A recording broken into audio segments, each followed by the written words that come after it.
Lo siento, a ver cómo contesto a esto. Ya estoy.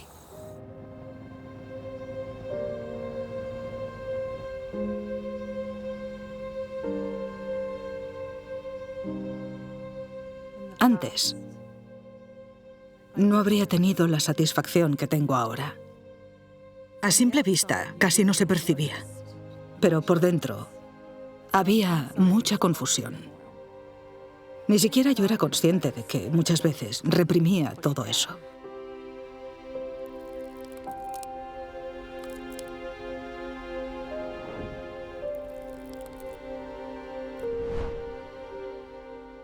Me llamo Margaret. Soy de Nueva Zelanda.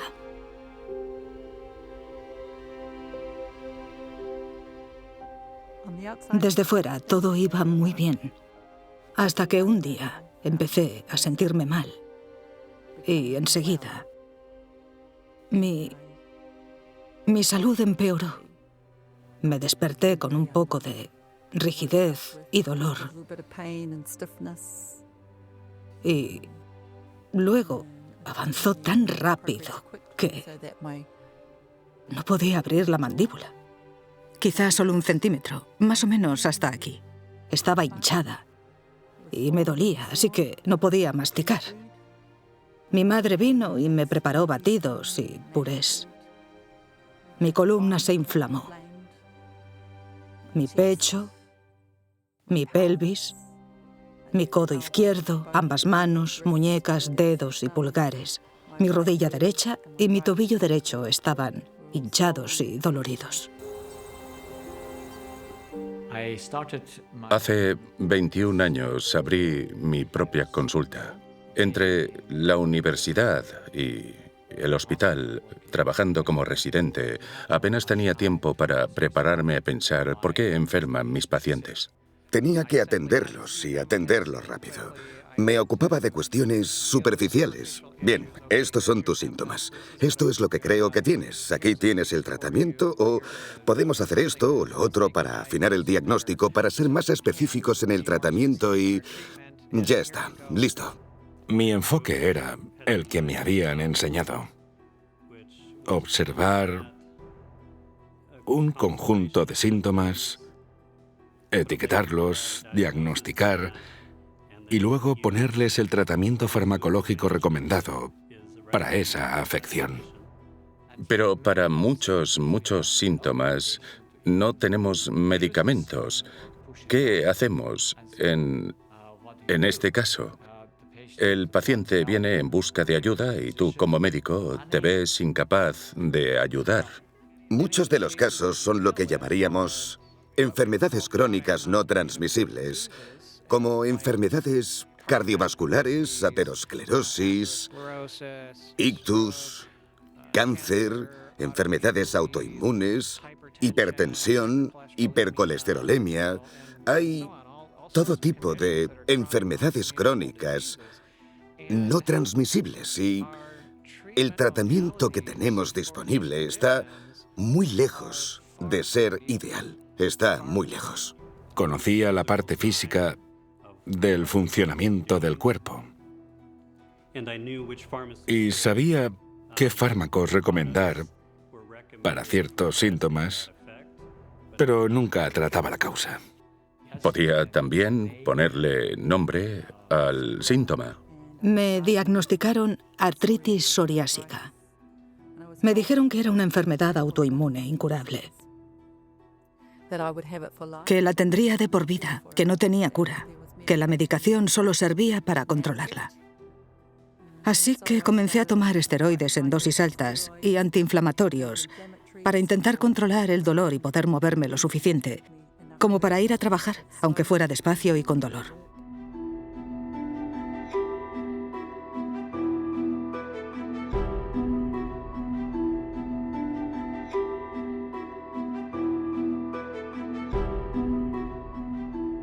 Podía aliviarles un poco, podía ajustar un poco ciertos valores. Pero no entendía cuál era la causa. Tenía que seguir subiendo la dosis y añadir otro medicamento para mantener esto bajo control. Y no lo conseguía mantener bajo control. Debido a eso, me frustré mucho. Entonces los médicos comenzaron a darme inmunosupresores. También probaron conmigo otro tratamiento para ir reduciendo los esteroides poco a poco. Pero cada vez que intentaban bajarme los esteroides, empeoraba y tenían que subirlos de nuevo. Como esto no lo había aprendido ni en la universidad, ni en la práctica hospitalaria, me planteé en dejar mi trabajo porque es muy frustrante reconocer y decir, no lo sé. Y nunca conseguía un resultado realmente satisfactorio. No había una recuperación de verdad. Como mucho, lograba mantener la enfermedad bajo control. Y les decía, está bien, toma esto y vuelve dentro de 3 meses. O de 6. Eso también me pasaba cuando trabajaba en medicina de familia y luego volvían y seguían con el mismo problema. Pero ahora necesitaban una dosis más alta de ese medicamento o un segundo fármaco o incluso un tercero. Y así vas añadiendo uno detrás de otro hasta que me di cuenta de que aquello no solucionaba nada. El tratamiento no funcionaba, aunque había subido la dosis. Estaba agotada. Perdí unos 10 kilos. Estaba muy delgada. Mis compañeros estaban preocupados por mí y mis hijos pensaban que me podía morir. Los pacientes me preguntaban, ¿por qué tengo este ruido en el oído? ¿Por qué me sangra la nariz? ¿Por qué tengo cáncer en la lengua? Y yo no podía responder a esas preguntas. Podía decir, bueno, quizá en el caso del cáncer de lengua sea por el tabaco o quizá por haber bebido demasiado alcohol. Pero en el fondo no podía afirmar con certeza, este cáncer ha aparecido por esta causa.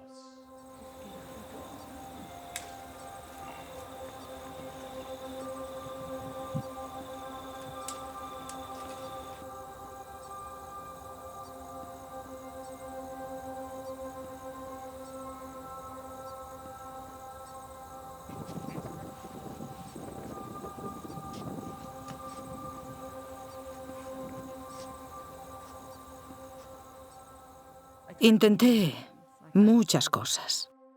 Busqué información en Internet sobre cómo recuperarme. Leí muchos libros, algunos enteros, otros solo los hojeé, buscando una respuesta, porque hay historias increíbles y pensé que si una sola persona podía recuperarse, otros también podían. Solo tenía que encontrar la clave. Así que me empeñé en seguir buscando. No dejaba de preguntarme, ¿me estoy perdiendo algo? ¿Hay algo más que explique cómo funcionamos que no me hayan enseñado en la carrera de medicina? Para mí era fundamental entender de verdad cómo ayudar al paciente a alcanzar un estado de salud plena. Cada mes iba al especialista y él me decía, Margaret, ¿qué has descubierto este mes? Hubo incluso un médico que me preguntó, ¿has pensado en dedicarte a la investigación científica? Y yo respondía, no, solo quiero recuperarme. Y cada mes era lo mismo.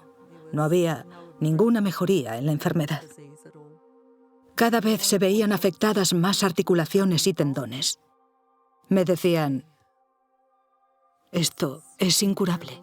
Tendrás que tomar inmunosupresores de por vida. Y yo lloraba, porque era algo muy desalentador. Mi vida parecía muy sombría. Mis 3 hijos menores aún vivían en casa. El menor tenía 8 años, y luego tenía uno de 11 y otro de 14. Y no sabía cómo iba a cuidarlos. Estaba muy débil. No lograba girar la llave de la puerta de mi consulta. Mi hija mayor es médica y me compró un pequeño dispositivo para colocar la llave y así hacer más palanca para poder abrir la puerta. Ya no podía subir las escaleras. Siempre las usaba. Nunca cogía el ascensor. y ahora me veía obligada a hacerlo. Pero no podía abrir, no podía empujar la puerta del baño de mi planta porque era muy pesada. Estaba muy débil. Cuando las articulaciones están hinchadas e inflamadas, no tienes fuerza en absoluto. Así que tenía que bajar 2 pisos en ascensor, donde podía abrir la puerta del baño. No podía coger nada, no tenía fuerza en las manos, así que no podía sujetar una taza de forma normal, tenía que sujetarla entre las muñecas. No tenía idea de cómo seguir cuidando de mi familia. No sabía cómo iba a continuar así, pensaba, ¿cómo vive la gente con una enfermedad crónica? Tengo hijos que cuidar. No sabía cómo iba a seguir trabajando.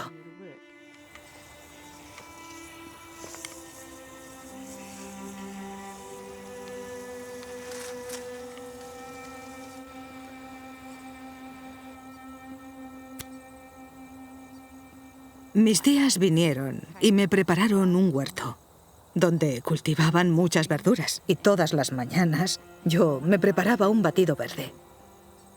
Me aliviaba un poco el dolor de espalda. Ciertamente no me curó, pero sí me aliviaba el dolor. No tenía buen sabor y me sentía mal durante unos 20 minutos después de beberlo. Pero valía la pena, porque me permitía moverme un poco más. Conducía un coche manual y me costaba mucho cambiar de marcha. Mis hijos aprendieron a cambiar las marchas. Incluso mi hijo de 8 años lo hacía tan bien que nunca tenía que decirle qué marcha meter ni cuándo hacerlo. Éramos como un equipo. Y eso fue como una pequeña chispa de esperanza. Intenté ayunar como terapia y perdí aún más peso. Adelgacé tanto que me ponía un par de pantalones deportivos por debajo de mis vaqueros ajustados porque me daba vergüenza lo delgada que estaba.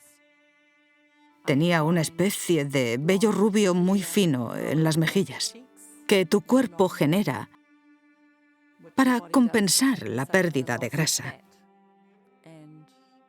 Y sí, mis hijos pensaron que podría morir porque estaba tan agotada y tan débil.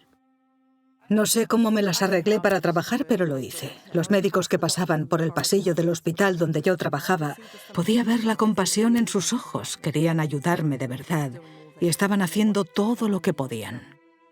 Querían probar con un tratamiento nuevo, experimental, pero primero debíamos darle una oportunidad a lo que ya estaba tomando. Creo que uno de los mayores desafíos fue comprender cómo funcionamos desde una perspectiva totalmente diferente. Una nueva base sobre la cual construir. Tenía la cabeza llena de ideas que chocaban entre sí.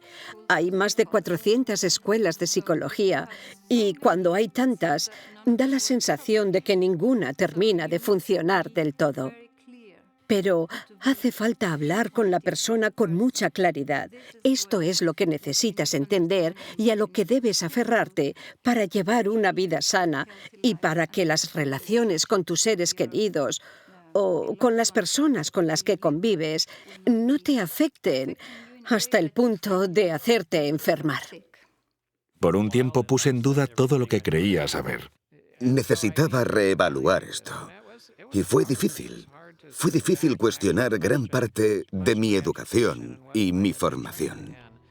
Me llevó tiempo llegar a un punto en el que pudiera decir que esta es la manera correcta, la manera saludable. Este es el enfoque más saludable. Y luego, ya sabes, aprender a ayudar a las personas. Ayudarlas de verdad a revertir sus enfermedades, no solo aliviar los síntomas. Por eso tuve que investigar por mí mismo de dónde provienen las enfermedades y cuál es su verdadera causa. Cuando ya no me quedaba ninguna salida, mi hermano me llamó desde Alemania. Vive allí. Y me habló de un seminario sobre salud al que había ido con el doctor Horst Müller. Yo no entendí nada de lo que me contó. Nada tenía sentido. Pero hubo una cosa que sí se me quedó grabada. Que aquel hombre podía ayudarme y yo estaba buscando ayuda por todas partes. Las únicas respuestas que obtenía eran que no había ayuda y que esto era incurable. Así que decidí mandar un correo electrónico explicando brevemente mi problema. Recuerdo exactamente la respuesta del doctor. Me dijo: Margaret, hay solución a tu problema y consiste en eliminar la causa. No tenía ni idea de cuál era la causa. Pero eso me dio esperanza. Fue la primera vez que sentí esperanza. Todo en la naturaleza está determinado por sus necesidades, así que me puse a descubrir cuáles son las necesidades del ser humano. La necesidad es, por definición, algo imprescindible para la vida y que no puedes producir por ti mismo. Solo puedes cubrirla con algo que esté fuera de ti. Son universales. No importa si se trata de un paciente blanco o negro, o si es de Asia o Sudamérica. Las necesidades de un ser humano son universales. Y las necesidades no se pueden ignorar. No puedes elegir no tenerlas. Nuestras necesidades vienen ya determinadas. No podemos elegir cómo cubrirlas. Por ejemplo, no puedo respirar por el oído. Debo respirar por la nariz o por la boca. No puedo satisfacer mi necesidad de agua o alimento más que por la boca.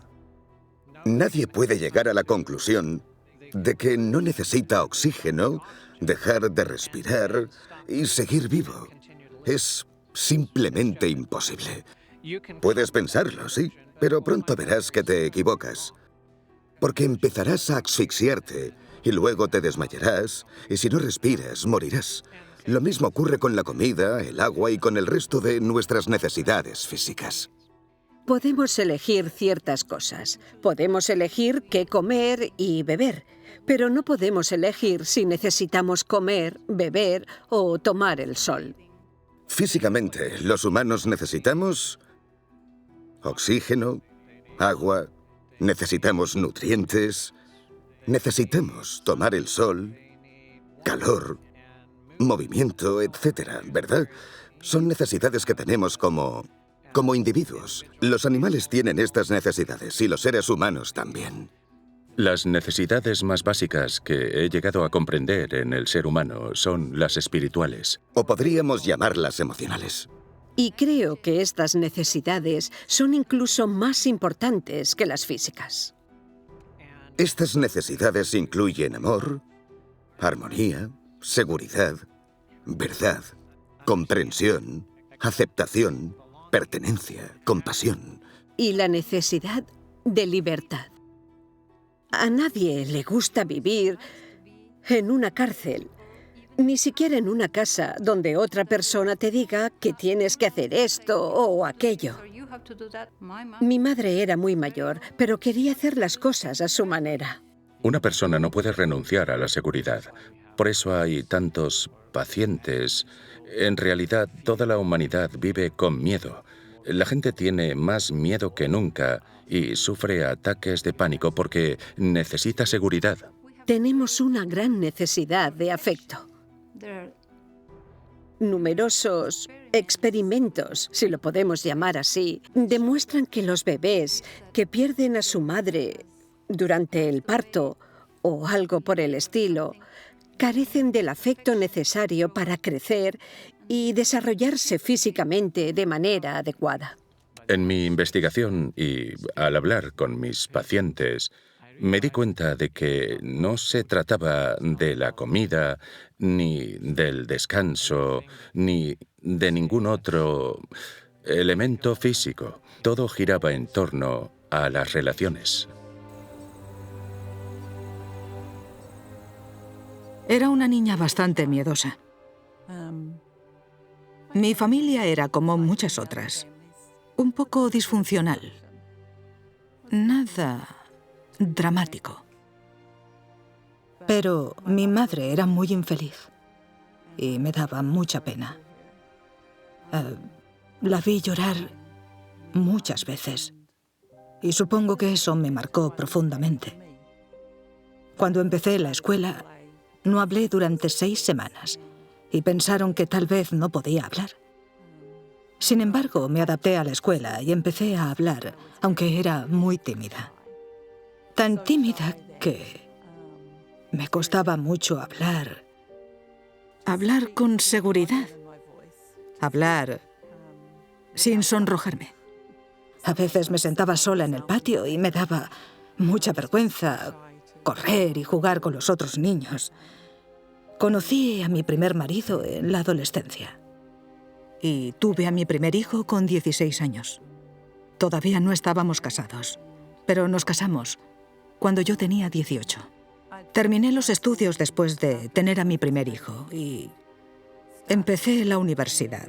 Luego tuve a mi segundo hijo. Así que no volví a la universidad porque quería quedarme en casa con mis hijos. Y de eso nunca me he arrepentido. Fue una etapa preciosa, pero también bastante solitaria porque no era feliz en mi matrimonio. Y no me sentía realizada. Así que cuando me divorcié, me convertí en enfermera y luego en matrona. 8 años después me volví a casar, con la esperanza de que esta vez encontraría la felicidad que buscaba. Y tampoco salió bien. De hecho, recordaba mi primer matrimonio y me daba cuenta de que no había sido tan malo. No fue culpa de nadie. Simplemente no sabíamos cómo amarnos de verdad y llevarnos bien. Mi marido había pasado por muchas dificultades en la infancia y eso, claro, le afectó. Me quería mucho, pero le costaba demostrarlo y hacer que pudiéramos vivir juntos, en armonía y ser felices. Así que yo me fui sintiendo cada vez más infeliz. Poco después de casarnos, sufrió un traumatismo cráneoencefálico leve y todos sus problemas se agravaron. Y llegó un momento en que ya no pude más.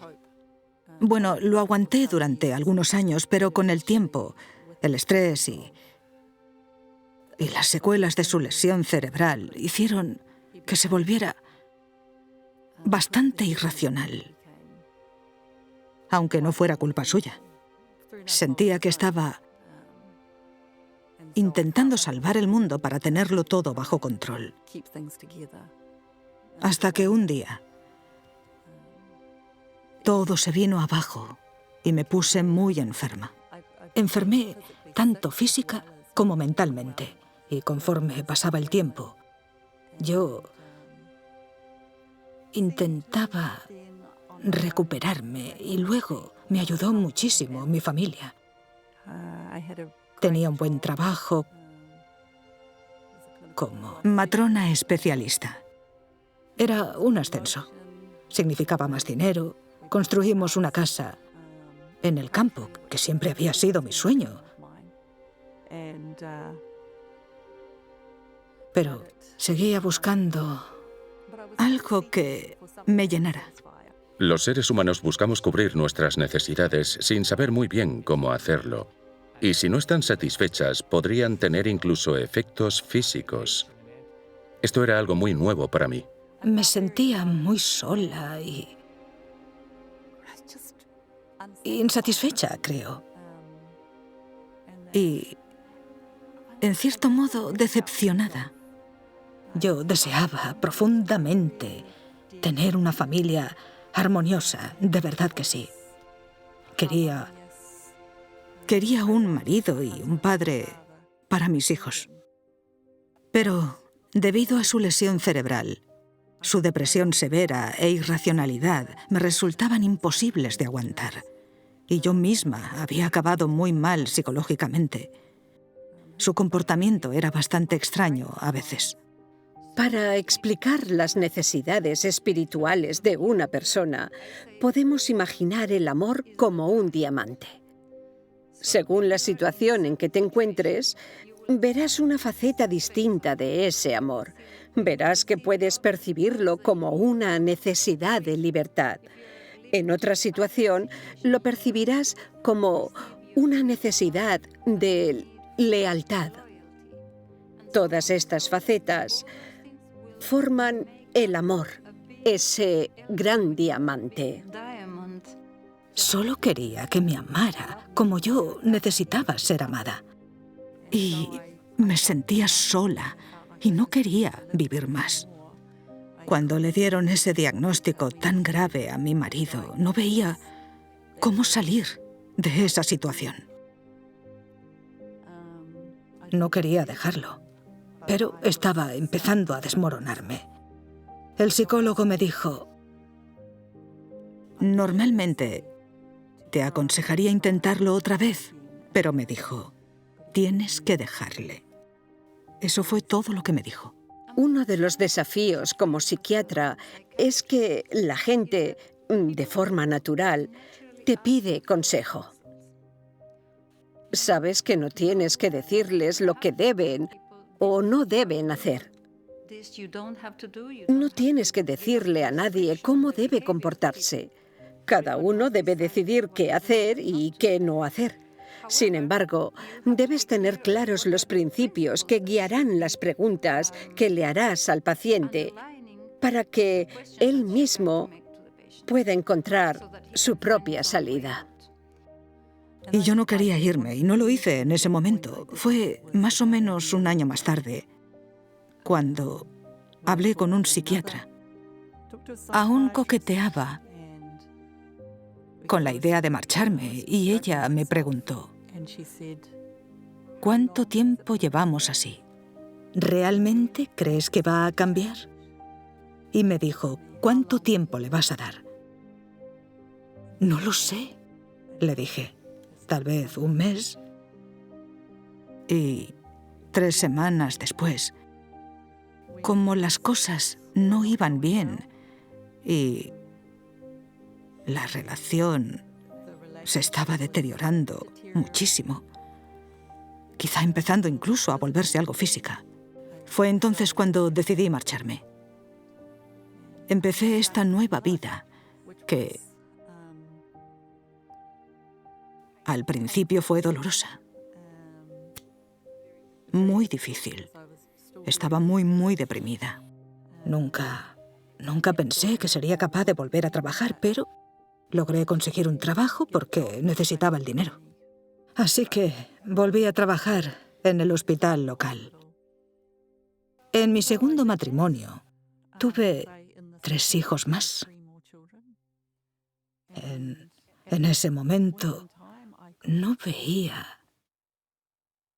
lo maravilloso que era tener 3 hijos encantadores. Todo parecía sombrío. Sombrío para mí y sombrío para ellos. Así que empecé a reconstruir mi vida poco a poco y todo parecía ir bien desde fuera. Muy bien, de hecho. Una casa nueva en el campo, un trabajo nuevo, un ascenso. Me iba muy bien. Pero por dentro estaba muy insatisfecha. Reconozcas o no que tienes una necesidad, la necesidad existe. Y mientras estés satisfecha, todo va bien, pero cuando deja de estarlo, te das cuenta de que algo anda mal. Y siempre hay síntomas, molestias que sentimos cuando nuestras necesidades no están satisfechas. Si necesitas agua, pero no la consigues, sientes sed. Si necesitas oxígeno, pero no lo consigues, sientes asfixia, etc. Y si necesitas respeto, pero no lo recibes, sientes esa falta de respeto. Y si necesitas comprensión, pero no la recibes, te sientes incomprendido. Si necesitas aceptación, pero no la recibes, sientes rechazo. Si necesitas pertenencia, pero no la recibes, sientes abandono. Y podríamos seguir. Cuando hay infidelidad, Cuando se traiciona a la pareja, ya sea el hombre o la mujer, la salud de quien la sufre empieza a resentirse. Empiezan el insomnio, los dolores de estómago y las erupciones en la piel. Y diversas enfermedades que van apareciendo a menos que la situación se resuelva de alguna manera. Estos síntomas negativos nos indican que hay una necesidad no cubierta. Y si sigue así demasiado tiempo, la persona acabará muriéndose. Hay unas leyes fundamentales que rigen la naturaleza y nuestro cuerpo. Y esas leyes no cambian nunca. Al igual que las leyes de la naturaleza, como la gravedad, la termodinámica, las leyes de la física son inmutables. Buscamos comprenderlas y describirlas, pero son lo que son y permanecen iguales. Solo podemos satisfacer cada necesidad de la forma que le corresponde, recurriendo a las fuentes específicas para cada una. Si necesito oxígeno, no puedo saltar al agua y respirar hondo, porque el agua no es la fuente de la que pueda obtener el oxígeno que necesito. Puede que sea para los peces, pero no para mí. Las leyes que rigen la naturaleza no solo se aplican a nuestras necesidades físicas, sino también a las espirituales. Todas se rigen por leyes que no cambian. Si la mente no tiene lo que necesita, ¿cómo lo revela? ¿Cómo lo presenta? Lo hará a través de una disfunción en el cuerpo. Y cuando recopilas la historia del paciente y la comparas con su historial clínico, empiezas a detectar un patrón muy significativo, que una crisis importante en la vida de esa persona, ya sea espiritual o relacional, va muy de la mano de lo que ocurre en su mente y de lo que termina manifestándose siempre en su cuerpo. Cuando me puse enferma tenía mucho miedo. Pensaba que podía morir. Pensaba que no me quedaba mucho tiempo. Siempre imaginé que viviría 100 años. Pero ahora tenía 48 y ya no estaba tan segura. No sabía cuánto, pero seguro que no sería tanto. Lo que más me preocupaba eran mis hijos. No sabía cómo iba a cuidarlos. No sabía cómo iba a seguir trabajando. Y antes de que mi hermano me llamara desde Alemania, estaba a punto de dejar mi trabajo porque estaba muy débil, estaba agotada. Mi hermano me llamó solo para darme esta información. Había encontrado a un médico que ayudaba a la gente a entender y eliminar la causa de su enfermedad. Tras 2 años y medio, explorando paciente tras paciente, tuve que rendirme ante la evidencia. El amor o elementos espirituales como la justicia y la seguridad son necesidades básicas para la vida humana. La esperanza es algo maravilloso. Cuando no tienes esperanza, cuando solo te queda la desesperación, cuando tu vida se vuelve sombría, cuando tu salud empeora y ves que estadísticamente la mitad de las personas con artritis psoriásica severa no llegan a los 5 años, da bastante miedo. Así que hablamos por correo electrónico y por teléfono. Me costó un tiempo entenderlo, por mi formación como enfermera y matrona. Y lo que decía este médico era diferente, pero a la vez sonaba muy razonable. Y llegó un momento en que el doctor me dijo: Margaret, ¿has encontrado la causa? ¿Has encontrado la solución o sigues buscando? Y pensé dentro de mí, bueno, le daré una oportunidad. Así que decidí poner en práctica lo que entendía de sus palabras de la mejor manera que pude. Y cancelé mi cita con el especialista para el mes siguiente. Me hicieron análisis de sangre, como siempre. Pero no me gustó que me dijeran que esto nunca funcionaría, porque les conté lo que me explicó el médico alemán. Y recuerdo Recuerdo que el doctor me dijo: sigue creyéndolo, Margaret, como si estuviera loca. Y me acompañó a la puerta de su oficina. Así que cancelé la cita. Vi que todos somos iguales por dentro. Parecemos diferentes por fuera, nuestros comportamientos pueden ser diferentes. Pero por dentro, todos somos iguales, todos necesitamos amor, todos lo deseamos y hacemos lo que podemos para conseguirlo. Y eso nos puede llevar a situaciones desesperadas a veces. Es evidente que los humanos necesitamos amor porque no podemos renunciar a él. Por eso, cuando una persona se enfrenta a elegir entre el amor y la vida, renunciará a la vida. Al amor, en cambio, no podrá renunciar nunca. El amor es la gran necesidad del espíritu humano. No podemos vivir sin él.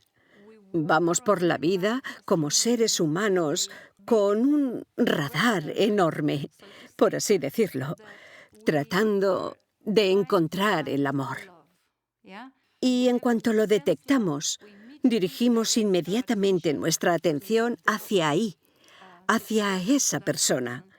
Y cuando no lo encontramos, lo percibimos enseguida como algo negativo y nos apartamos.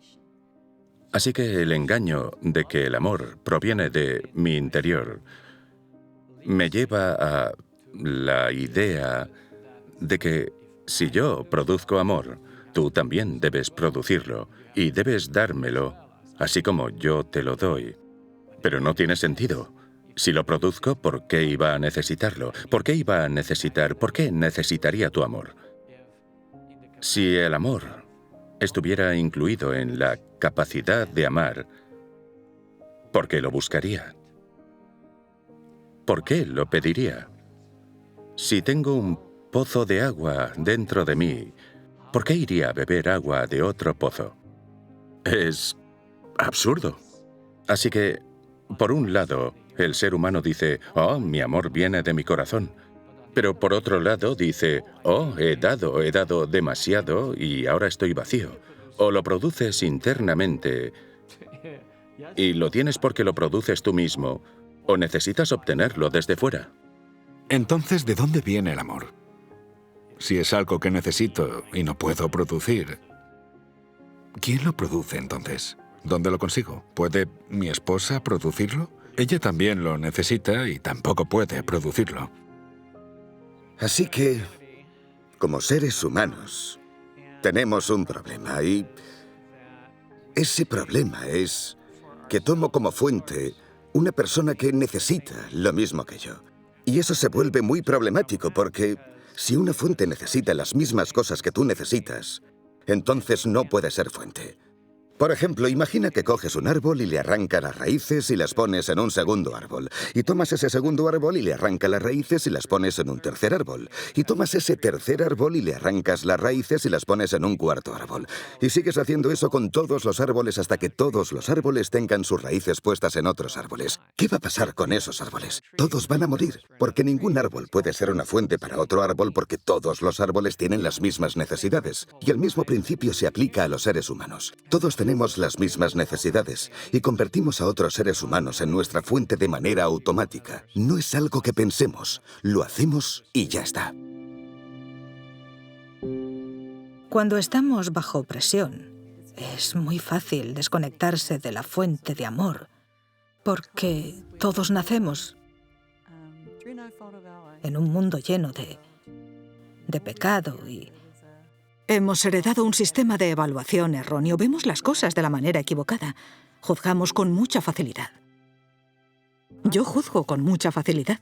Enseguida me sale el orgullo. Así que es fácil. Pero hay una verdadera solución y siempre está ahí para mí. Cuando naces, tomas a mamá como tu fuente, y tomas a papá como tu fuente, y tomas a tus hermanos como tu fuente, y ¿cómo nos damos cuenta de que esto es así? Bueno, me frustro, me enfado con ellos, me siento controlado por ellos. Y si necesito que actúen de cierta manera para yo sentirme de cierta manera, entonces puedo estar seguro de que todos ellos son mi fuente. No podemos evitar tener un sistema de evaluación imperfecto porque lo heredamos. Así que, en vez de intentar obligar a la gente a ver las cosas como yo las veo, puedo tratar de entender por qué lo hacen. Y lo hacen sin poder evitarlo. Al tomar a otras personas como nuestra fuente, es como si cogiéramos nuestras raíces y las pusiéramos en otro árbol. Y ahora esperamos que ese otro árbol nos sostenga a nosotros y a muchos otros árboles. Como todas las personas dependen de otras, todo se derrumba. Porque todos tienen las mismas necesidades y ninguno las puede suplir. Entonces, ¿quién debería ser mi fuente? Mi fuente debe ser algo que tenga lo que necesito. Debe ser algo que no necesite lo que yo necesito. Yo no necesito un poco de amor, necesito todo el amor. No necesito un poco de compasión, necesito toda la compasión. No necesito un poco de respeto, necesito todo el respeto. No lo necesito solo algunas veces. Lo necesito todo el tiempo. Lo necesito completo. Lo necesito constante. Lo necesito personal. No necesito algo impersonal. Y lo necesito desinteresadamente. Y entonces todo lo que necesito, todas estas, podríamos llamarlas necesidades emocionales. ¿Dónde has visto eso en otra persona? Lo que realmente me ayudó y que aprendí del médico alemán fue que una persona nunca puede ser mi fuente de amor. Porque yo necesito amor. Y las demás personas también lo necesitan. Y por definición, si necesitamos algo, es porque no podemos producirlo nosotros mismos. Entonces, ¿por qué imaginar que otro pudiera darme algo que también necesita? Es como el aire que todos necesitamos para respirar. Nunca esperaría que alguien me diera su oxígeno. Debo tomarlo del aire, igual que todo el mundo. Mi mensaje para quienes están enfermos es que hay esperanza. Hay una gran esperanza para su recuperación. Hay, y es exactamente lo que me dijo el médico, hay solución para ti y consiste en eliminar la causa.